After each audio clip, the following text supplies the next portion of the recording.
Party, justo hablar de algo que había publicado en el libro, justo hablar era el 150 aniversario del tendido del primer cable submarino telegráfico de la historia, y bueno, y fue un placer ver la energía que genera pues un evento como este de Campus Party, ¿no? Ahora ya tengo otras responsabilidades en Fundación Telefónica, y cuando estaba preparando esta charla estaba pensando en qué tipo de charlas hacer, en aquella en la que yo me sintiera cómodo y que pudiera servir para los fines de esta sesión, ¿no? Entonces lo que entendí es que era interesante que de esta sesión salieran recomendaciones si alguien tuviera que montar una empresa. Han salido muchísimas en la magnífica charla que me ha precedido, y lo que yo quería repasar es pues un conjunto de 10 libros que yo considero que son muy interesantes para saber qué es lo que está cambiando en este momento. Gran parte de ellos, o la mayor parte de ellos, son libros norteamericanos, y a mí me recordaba siempre una idea que decía uno de los pensadores, uno de estos autores del libro, que se llama Clay Shirky. Entonces lo que decía era que la diferencia entre una tecnología que era disruptiva o una tecnología que era evolutiva, él la cifraba en lo siguiente: cuando tienes una tecnología que es evolutiva, pues simplemente las cosas que se hacían de una manera, que ibas de A a B de una manera, pues ahora se iba de A a B de otra manera. Por ejemplo, antes se enviaban cartas y apareció el fax, entonces pues, digamos, los papeles y los documentos se mandaban de otra manera. Pero cuando una tecnología era disruptiva, pues te llevaba de A a B, pero en medio había un caos. Entonces este es el caso, por ejemplo, de Internet, o fue en su momento el caso de la imprenta. Es decir, nos va a llevar a un sitio, pero entre medias produce un caos, que es esta falta de un modelo estable, ¿no? Y eso es lo que ocurre con Internet. Cada vez que Internet toca cualquier sector, cuando toca, por ejemplo, el sector de la música, pues lo desbarata. Cuando toca el sector de las agencias de viajes, las desbarata, el sector editorial también. Entonces lo que cualquier otro que vaya tocando, ¿no? Incluso de las propias telecomunicaciones. Entonces, lo que vaya a salir al final no lo sabemos, pero puede haber una etapa de inestabilidad que dure muchas décadas, ¿no? Bueno, pues estos libros yo creo que lo que ayudan es a entender un poco qué está pasando durante esa etapa de inestabilidad.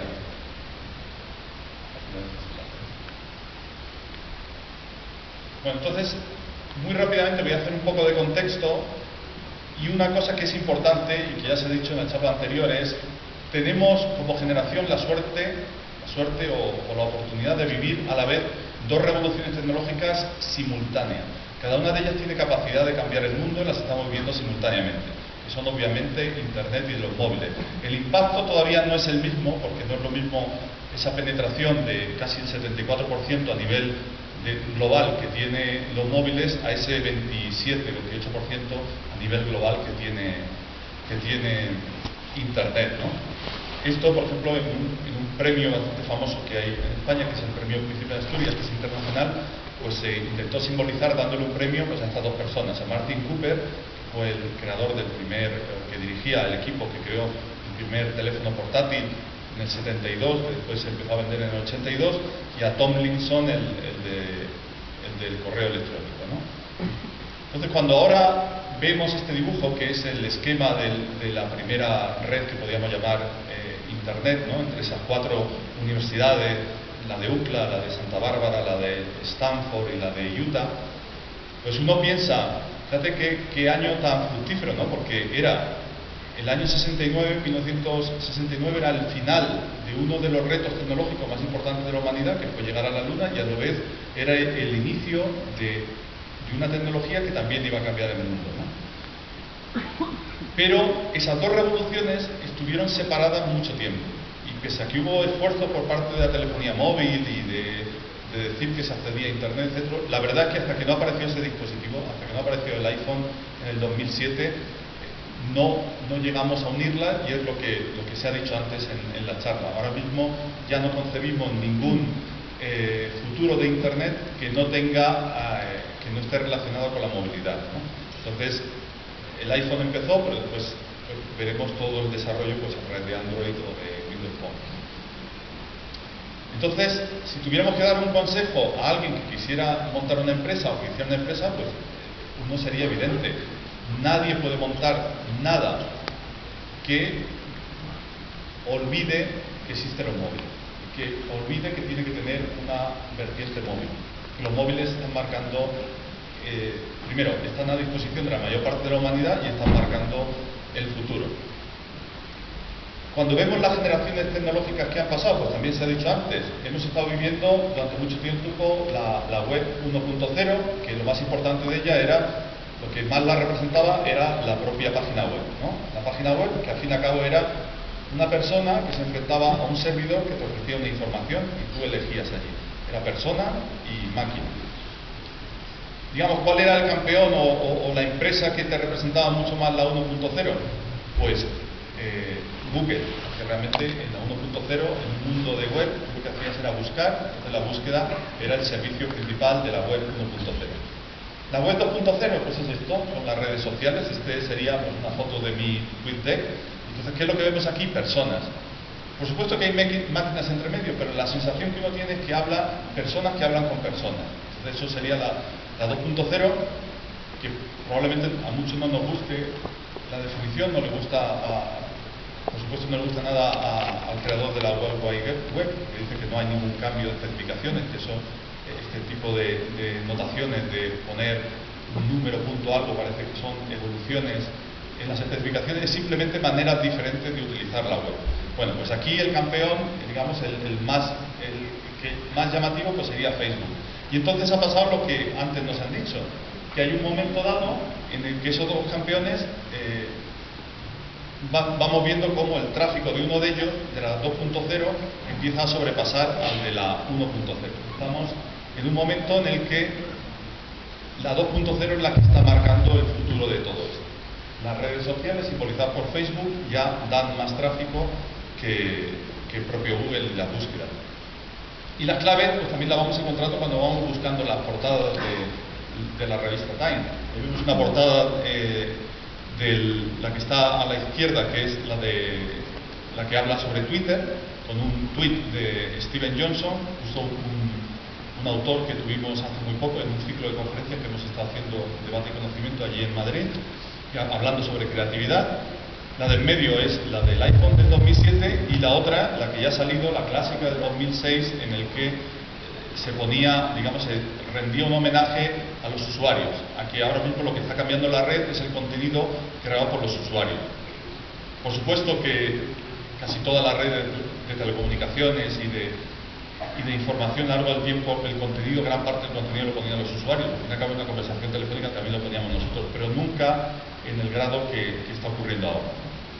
Entonces, esto sería un poco el resumen. Ahora mismo estamos a 40 años de la creación de Internet, a unos 20 años de la creación de la World Wide Web, y a unos 5 años de la web social. Es decir, está claro que en algunos casos todavía estamos en la etapa transitoria en que no sabemos exactamente qué es lo que va a ocurrir. Por eso, mi segundo consejo es, oye, en el primero, no olvidemos jamás que tenemos que hacer servicios que no olviden los móviles, pero también no olvidemos ya hacer ningún servicio que olvide las redes sociales, por lo que hemos visto. Y entonces ya sí que vamos a pasar a lo que es el contenido real de la charla.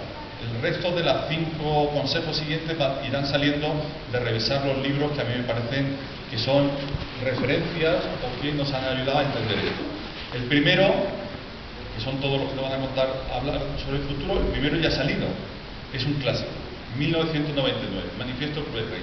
Si uno se coloca en esa fecha, en 1999, casi nadie conocíamos que era Internet o era muy incipiente, y aquí hay una serie de autores, a uno de ellos, a David Weinberger, que lo tuvimos también en Madrid en uno de nuestros ciclos, y te dicen eso, lo que antes se ha dicho, los mercados son conversaciones, que el mundo va a ser transparente. El otro día leía un libro de un publicista muy famoso en España, de Luis Bassat, y él decía, nunca había pasado esto, los usuarios saben más que mis vendedores. Y esto está ocurriendo ahora, porque lo que dice aquí es, lo que saben los usuarios entre todos es mucho más de lo que puede saber incluso la propia empresa que pone ese servicio, porque tienen la información incluso de su uso, de sus fallos. ¿Y qué es lo que te dice? Que ya no hay secreto, que tienes que intentar ser transparente, que en este mundo ya no vale tu voz, no es la que se va a oír, como se ha dicho antes. Estas cifras han salido antes, confiamos en un 78% en nuestros amigos, en gente con la que tratamos en la red social, solo un 14% en las campañas publicitarias. Las compañías confían en LinkedIn para ir a buscar sus empleados, ¿no? En un 80%. Bueno, y hay bastantes datos que muestran incluso la poca eficacia de algunas de las campañas publicitarias. Solo el 18% consideran que tiene un ROI positivo, ¿no? Entonces, ¿qué es lo que ocurre? Que las empresas tienen que hacer lo que se ha dicho, tienen que escuchar, porque ya una empresa no es lo que ella dice de sí misma, una empresa es lo que los demás dicen de ti. Con lo cual, tienes que escuchar y tienes que dialogar. Este es un ejemplo de un tuit que fue muy famoso en España cuando abrió el canal de Twitter Movistar, ¿no? Pues porque llegaba un momento que ellos dijeron, un sábado me parece que fue, bueno, se nos ha caído a nosotros el ADSL, se nos ha caído la banda ancha, y nosotros a quién hablamos. Entonces, bueno, pues ese gesto, que lo único que denotaba es una cosa que venía en el manifiesto, que decía, las empresas tienen que hablar con una voz humana. Al final hablan a través de sus community managers y tienen que hablar como si fueran una persona. Tiene que hablar una persona realmente a través de esas empresas. Bueno, pues esto era la voz de una empresa. Esto era la voz de una empresa, pero en palabras de una persona. Y en muchos lugares, muchos blogueros lo resaltaron como un cambio, como un punto de inflexión en el modo en que una compañía grande se relacionaba. Y por supuesto, porque los usuarios ya no son pasivos, ya son lo que se llama prosumidores, ya son productores y consumidores. Cuando tú vas a un hotel, tú en un principio eres un consumidor, pero cuando llegas a tu casa, si te han tratado mal o si te han tratado bien, es muy normal que vayas a una página y cuentes cómo te ha ido, ¿no? Entonces, al final, tú eres las dos cosas, eres un consumidor, pero también eres un productor de opiniones para otros, ¿no? El vídeo, este es al que el anterior ponente se refería, y yo no sé si lo habéis visto o no, pero si no lo habéis visto, merecería la pena. Yo lo tengo aquí, y yo creo que merecería la pena, si os parece bien, que lo pongamos. No sé si no lo habéis visto nunca, es exactamente lo que él ha contado. Es una empresa, vamos, es un grupo viaja con United. Entonces, le tratan muy mal el equipaje y le rompen la guitarra, le rompen, no sé cómo se llama, la parte donde se... Clavijero. ¿Cómo? Clavijero. Exactamente. Entonces se la rompen y él, en vez de protestar y ir a hacer los papeles, lo intenta al principio, no le hacen ni caso y hace esta canción. Si vais a verlo a YouTube, después si lo vais a ver, encontraréis que tiene 10 millones de visualizaciones. O sea, para la compañía fue un impacto tremendo porque no pudieron pararlo. Y sin embargo, el que lo hizo muy bien fue el fabricante de la guitarra, porque cuando salió, primero le dio una fama tremenda a la guitarra y lo que hizo rápidamente fue regalarle una guitarra nueva al cantante, ¿no? A ver si encuentro, lo tengo por aquí.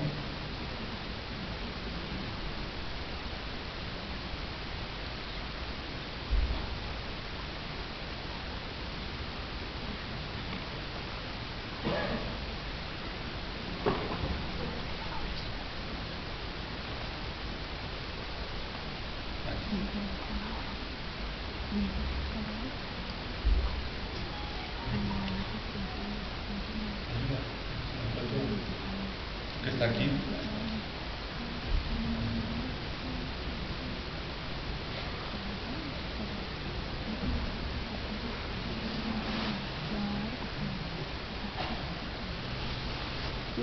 La productividad muere más. Tenemos algo.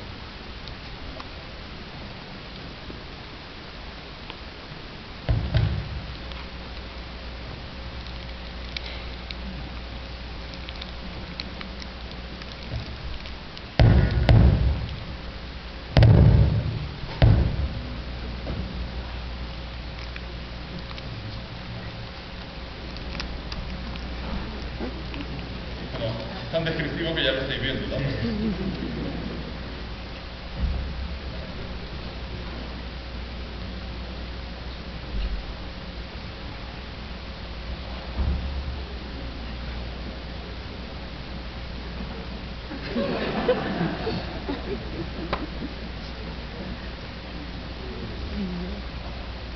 Bueno, aquí es cuando describe que se lo iba a contar a tres y no le han hecho ni caso, ¿no? Que han pasado de él, que no les ha importado en absoluto. Y aquí cantan, el estribillo es United, United, tú rompiste mi guitarra. ¿No veis que está la guitarra rota? Está colgando allí mientras los otros siguen con su guitarra. Bueno, pues yo creo que merece la pena que lo veáis en casa, si no se puede oír, porque es un ejemplo de cómo ha cambiado el balance de poder, ¿no?, en una relación con las empresas. Voy a pararlo porque no tiene mucho sentido ahora.